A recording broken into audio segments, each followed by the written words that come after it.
নমস্কাৰ সকলোকে মই সিমাই মোৰ নতুন এটি ভিডিঅ'লৈ স্বাগতম জনাইছো। আজি ভিডিঅ'টো কলেজৰ পৰা আৰম্ভ কৰিছো।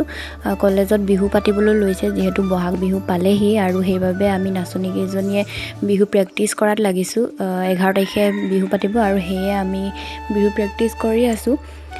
এয়া দুদিনৰ ক্লিপ বুলি ক'ব লাগিব, মানে অলপ অলপকৈ কৰি থৈছিলো, গোটেইখিনি লগাই দিছো আৰু তাৰ পাছতে বিহু প্ৰেক্টিছ কৰি মেলি আমি ঘৰলৈ বুলি আহিলোঁ। তাৰ পাছতে তাৰ পিছদিনাখন আমি মানে বিহু পালেহি যিহেতু বিহু ৰীল বনাবলৈ বুলি গ'লোঁ আৰু লগতে টিকুকো লগত লৈ গৈছিলোঁ, কাৰণ টিকু বহুত দিন ওলাই যোৱা নাই ক'লোঁ, সেইবাবে লগত লৈ গৈছিলোঁ। আৰু এয়া দেখিছেনে, ৰীল বনাওঁতে কিবা নহয় কিবা মানে ভুল হ'বই আৰু যিহেতু প্ৰেক্টিছ কৰি যোৱা নাছিলোঁ, তাতেই গান লগালগ মানে নাচিছিলোঁ, সেয়ে দুবাৰমান ভুল হৈছিল। তাৰ পাছতে আমি তাতে অলপ দেৰি থাকি মেলি আহিলোঁ। টিকু কিন্তু বিৰাট ফূৰ্তি পালে তাতে।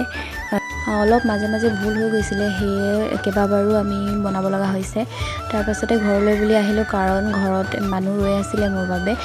বস্তু যিহেতু বহাগ বিহু এতিয়া পালেহি, অৰ্ডাৰো বহুত আহি আছে, সেয়ে মোৰ অৰ্ডাৰৰ কামো আছিল, মানুহো ৰখি আছিলে, সেয়ে ঘৰলৈ বুলি আহিলোঁ। আৰু এইটো হৈছে যে মই বনোৱা এটা গাড়ীত লগোৱা চেইন, আৰু কেনেকুৱা লাগিছে আপোনালোকে জনাব। তাৰ পাছতে এইটো পিছদিনাখন আহি এইটো নিজৰ বাবে এটা ব্লাউজ চিলালোঁ। এইটো বহুত ট্ৰেণ্ডিঙত চলি আছে এতিয়া, 3 পিচ ব্লাউজ হয়। এইটো প্ৰথমবাৰ মই চিলাই চালোঁ, ভালেই হৈছে বাৰু, মোৰ ভালেই লাগিলে, যিহেতু পিন্ধিম বুলি ভাবি আছিলোঁ, এনেকুৱা এটা বনাই ল'লোঁ। আৰু তাৰপাছতে মোৰ এযোৰ পুৰণি পাটৰ কাপোৰ আছিলে, সেইযোৰ মই কাটো বুলি লৈছিলোঁ, কিন্তু বহুত দেৰি চোৱাৰ পাছত কাটিবলৈ মন নগ'ল, সেয়ে থৈ দিলোঁ। আৰু আজিৰ ভিডিঅ'টোত ইমানেই। সকলোকে নতুন এটি ভিডিঅ'ৰ জৰিয়তে লগ পাম, আজিলৈ এৰিছোঁ।